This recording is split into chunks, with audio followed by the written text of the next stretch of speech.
for the most part. We've seen a lot of government shutdowns. We have yet to see a government shutdown result in widespread municipal credit pressure. But what I will also say is every single shutdown is different. Hi, everyone. I'm Gunjan Banerji. And I'm Telis. Welcome to another episode of WSJ's Take On the Week. This week, we have a big conversation about municipal bonds. Before that, though, Telis, I want to get into gold a little bit because I think a lot of people are scratching their heads thinking, why is the stock market at a record, but gold is also at a record?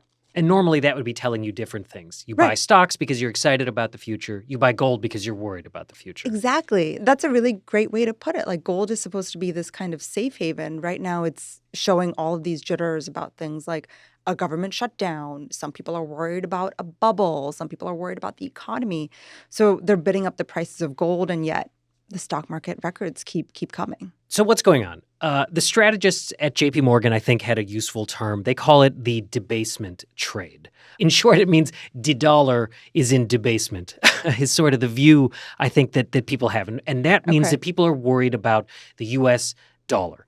That could be for any number of reasons. One is because they think that inflation is going to make their dollars worth less, and so they want to hold something that maintains its value, i.e. gold.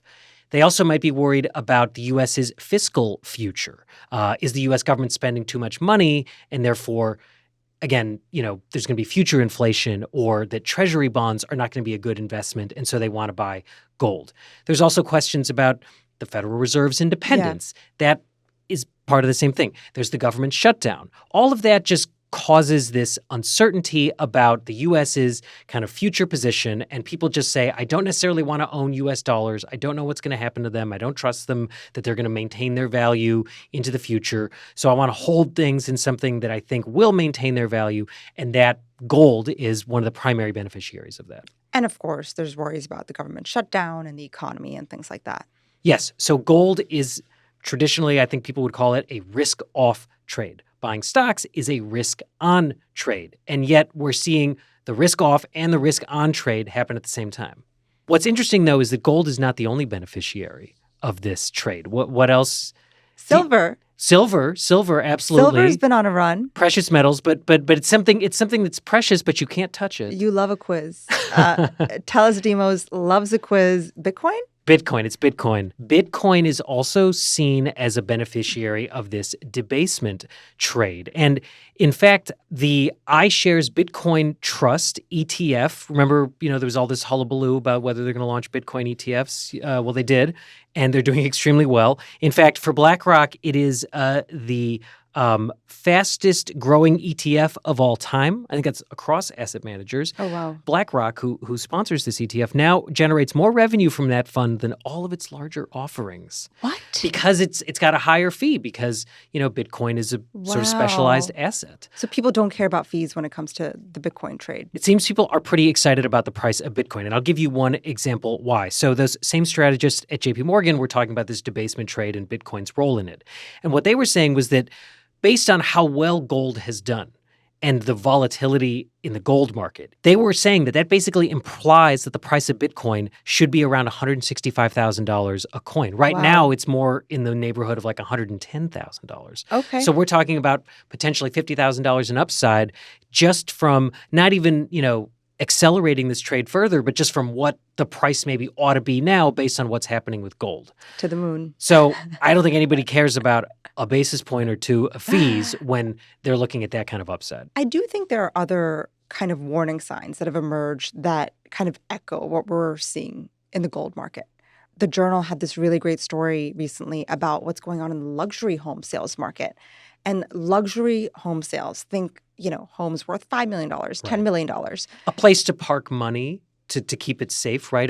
Historically. By one measure, the luxury home sales market recently had its worst 3-month period since at least 2013. That's telling you that, home buyers, people with money, are maybe just playing it a little bit safer right now and not making big purchases. Well, and that maybe they're worried about an asset bubble, right? Maybe they think that the price of luxury homes has gotten too high, in the same way people think that the price of the stock market has gotten too high. Here's another element of that, right? We recently had the largest leverage buyout ever.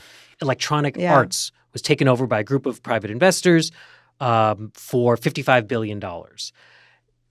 Is that the sign of, everyone's excited now about, they're not as worried about the economy. Interest rates are probably coming down. This is the time to start placing bets. Everyone was expecting a big M&A boom when Trump took office, and now maybe that's finally arriving. We've gotten through a lot of the volatility around tariffs. Obviously, government shutdowns are, not something that necessarily makes people feel good, but at the same time, doesn't derail kind of the market's optimism. And so now the question is whether or not another record-setting leveraged buyout is a sign of more good times to come, or is it a market top signal? So I think that this disconnect will probably just continue for a while. I don't think anything necessarily has to resolve it anytime soon. I think a lot of it does depend on how the economy does, right? Do we fall into a recession? It was really interesting. I had this conversation with Neene Jenkins, the head of municipal research at JPMorgan Asset Management, for our episode. And she said, she follows what's happening among local municipalities, state governments, school districts, sewer systems, right? That's a really good place to look to gauge how is the economy doing. And she said a recession is still not her base case. Well, and muni bonds are traditionally something that people buy as a sort of safe haven type investment, right? Yep. How are things doing in the muni bond market? Are we seeing a flight to that safety? It's so interesting because the municipal market has had a bit of a rocky year. There's just been a ton of bond issuance. So far, it seems like that's been absorbed by investors and they've been willing to buy these bonds. But it did take that market a little bit longer to recover from Liberation Day, for example, than maybe the stock market. So before the government shutdown a few days ago, I had a conversation with Neene Jenkins, who's the head of municipal research at JPMorgan Asset Management. That's coming up after the break.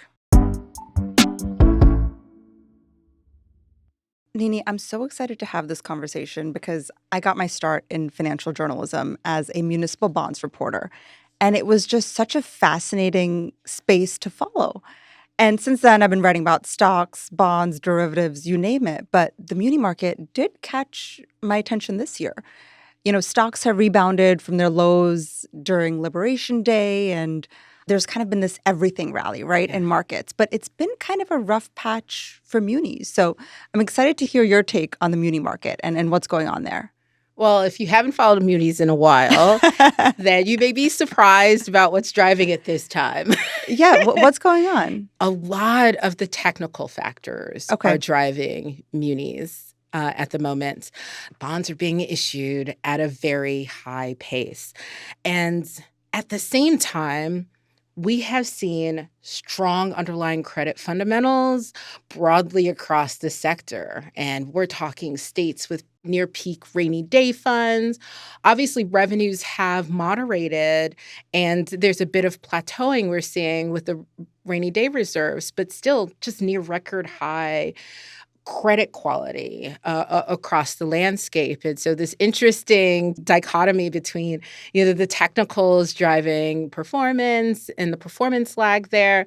But it actually has turned around over the course of the last month. What I say is if you have a shopping bag, it's time to come shopping for munis. Okay, yeah, because so we saw broader muni bond prices drop a lot during Liberation Day. And yields rose quite a bit. What I observed was that they kind of stayed elevated. Maybe they've come down a little bit over, you're saying, the past month or so. But it sounds like you're saying a lot of that has been driven by just municipalities, states, local governments, school districts, higher education institutions issuing a lot of bonds. Is that right? That's true. And one thing about the municipal market that's key in this is that a lot of municipal issuers issue for infrastructure. They issue for capital. They're not necessarily issuing for cash flows. That's very rare in our market. Right. Muni and bonds so they issue long. Right. They issue long. These muni bonds, fund our highways, our sewer systems, our school districts. This is actual stuff that's being borrowed for. Exactly. Yeah. And that's some of what's driving the supply. Okay.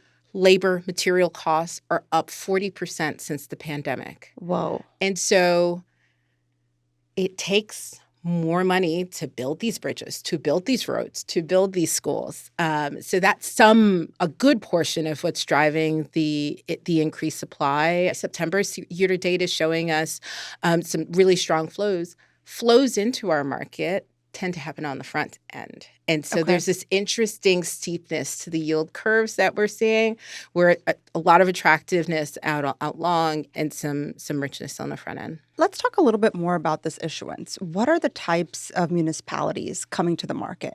And tell me a little bit more about why they're borrowing. Sure. We should probably go back to the global financial crisis in Let's this do piece. it. The global financial crisis really led to some budget stress. You'll remember a lot of times when you were covering the market, you saw states trying to balance their budgets. And one of the things that they did was they pulled back on issuance.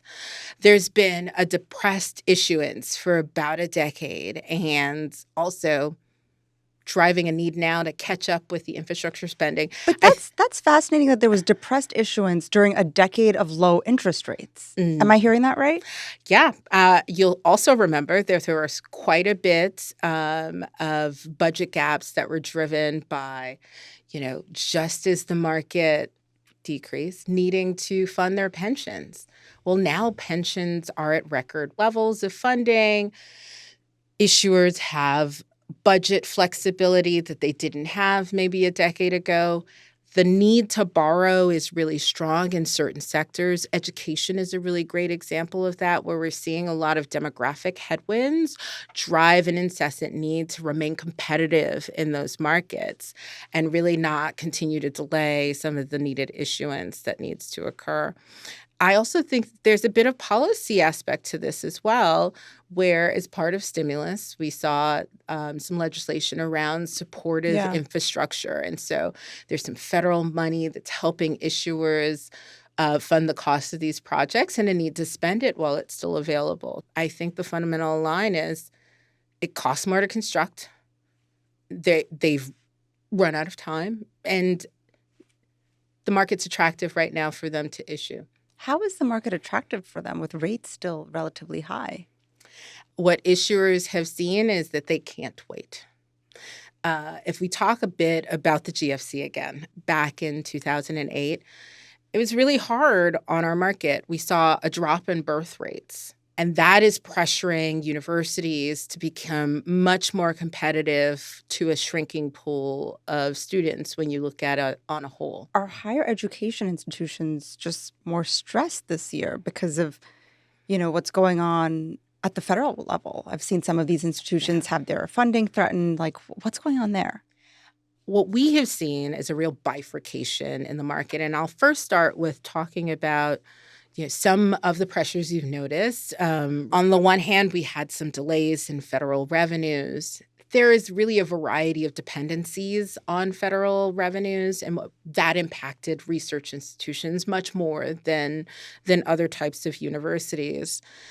We also see some changes to immigration policy, starting with delays in visa meetings, and then H-1B visas specifically targeted. And that impacts university revenues, correct? Roughly about 16% of enrollment, a lot of that coming from China and India. And so we are mindful of universities that have an overdependence to this particular population. But what we found is that universities with strong balance sheets that have a diversity of revenue and income, especially if they're located in demographically growing areas, are doing well despite the challenge. Okay. We are seeing management teams adjust and reduce expenses. And then finally, I would say there is a variety of exposure to the federal government. There are a number of universities that just aren't as reliant on some of those federal resources and are less exposed. So despite everything going on at the federal level, despite some of this volatility we've seen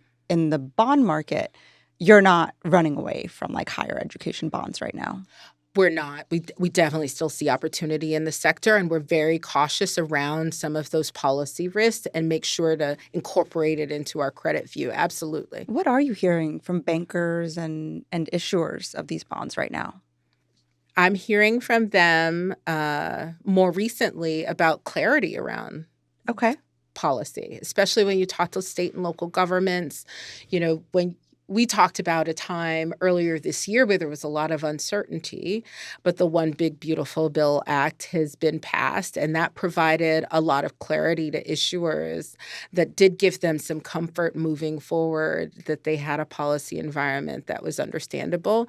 A lot of states have passed their budgets, and that's been a supportive environment for school districts generally across the country, in that they were seeing increasing support from the state for per pupil funding. And so we know that there can sometimes be transient policy risks that can rear their head. And so they're paying attention to policy, but they do know that a lot of the policy risks that are inherent are really a couple of years out. They're not near-term credit risks. Let's talk about briefly just the big, beautiful bill. What impact did that have on municipalities? And in your view, like the financials of these local municipalities? I'm sure it's hard to paint it with a broad brush, but in general, what did you observe there?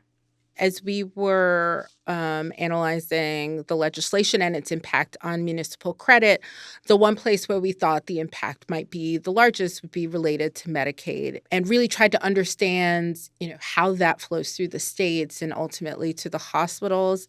And what has happened as we've done our research is that we haven't seen any states that say that they're going to backfill this. And so there isn't this expectation that it's going to drive a series of budget gaps. So we definitely have been looking at hospitals, trying to examine exposure to Medicaid and governmental payers, and really trying to understand the downstream risk as it flows through credits. Are you seeing this bill weigh on the financials of local governments? We have not seen evidence of that at all. Wow. I have seen credits try to examine this and adjust. And so in one case, we have some revenues in, let's say, the state of Colorado, where there's a budget gap that is attributed to policy actions there. We're going to need to see states mitigate that as well. Okay, so moving on. Moving on. I mean, and really think about it. There are lots of tax cuts associated with OBBBA that is likely to be generated into refund activity in March. And what do people do when they get a lot of refunds? That results in sales tax revenues for the states. Income tax refunds often translate into additional spending. And that's good for these state budgets. So there are definitely cases where states are looking at the positives, and they're looking at some adjustments that they need to make, and still seeing balance in the mix. So we might be looking at a government shutdown. Yes. What would that mean for the municipal bond market? For the most part, we've seen a lot of government shutdowns. We have yet to see a government shutdown result in widespread municipal credit pressure. But what I will also say is every single shutdown is different. And what we need to watch for is duration. They're usually very short. And given the shortness of the shutdown, that has tended to mean that the issuers can use reserves, they can delay capital spending. There's lots of different tactics that they use to really navigate the U.S. government shutdown. Part of what needs to be determined after the government shuts down is what spending is discretionary and what spending is essential. And historically, they've said 75% of the federal government is essential and 25% is discretionary. But that's determined by the administration in power at the time. Yeah. And there can be slight changes in what they consider discretionary. One area we have seen some pressure is really around employment levels around D.C. After lots of layoffs earlier this year, we've started to see a tick up in, say, the unemployment rate for the state of Maryland and some other related credits.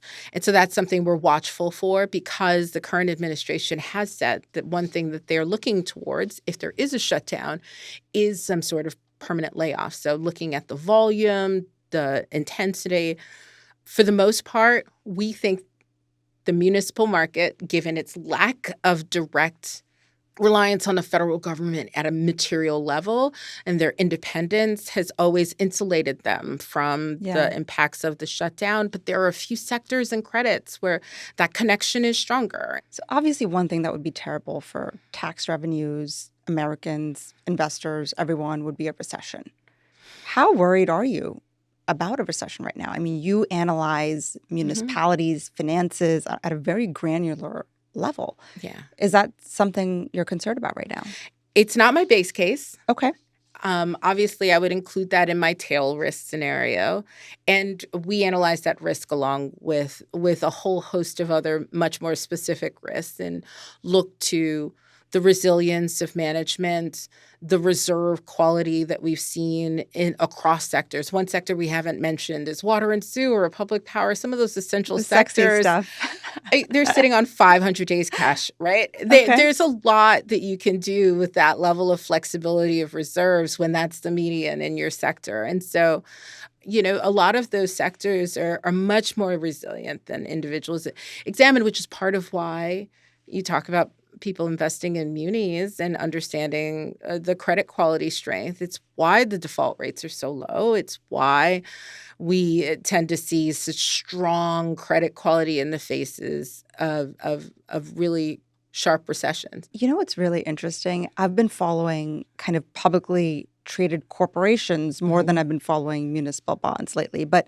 I think there's two common threads where what we saw during COVID, higher interest rates the past few years, we saw that U.S. corporations were so much more resilient than anyone thought. Like they have been able to maintain profit margins despite inflation, all of the stuff that's been thrown at the U.S. economy the past few years. And it's fascinating to see that that's the same thing with municipalities. Yeah, we're not seeing the distress you would have anticipated given what these credits have been through during the pandemic. Look at what we've been through. But also I would say, look at what they've been through, and they're better on the other side somehow. Well, a lot of that is stimulus money, right? Upgrades have still remain outpaced downgrades in our sector. Yeah. There are a few sectors where that's reversed, but credit quality is still very high. We're going to take a quick break and then one last question for Neene Jenkins. So, Neene, I have one last question for you. What is the single most important metric an investor should consider when they're buying municipal bonds? Wow. I have to pick just one. Well, you have to understand that I'm a research analyst. I understand that, Neene. I understand. So one thing, I had great mentors who trained me as an analyst, and I still find it to be true.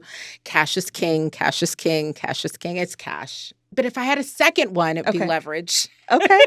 Tell us more about that one. Yeah, I think that coming into this market space, as we've seen a lot of issuance, one thing that's been really amazing is not just that this issuance is going up, but that they can afford the issuance because they've taken a break.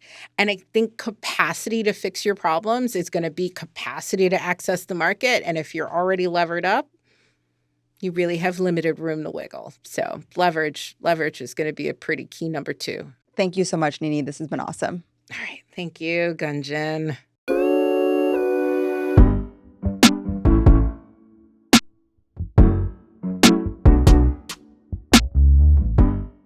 Are you still bearish on Chicago and Chicago Board of Ed? Oh, no, you were bullish on Chicago. I'm sorry. I'm like referencing your takes from a decade ago. A decade ago. Yeah.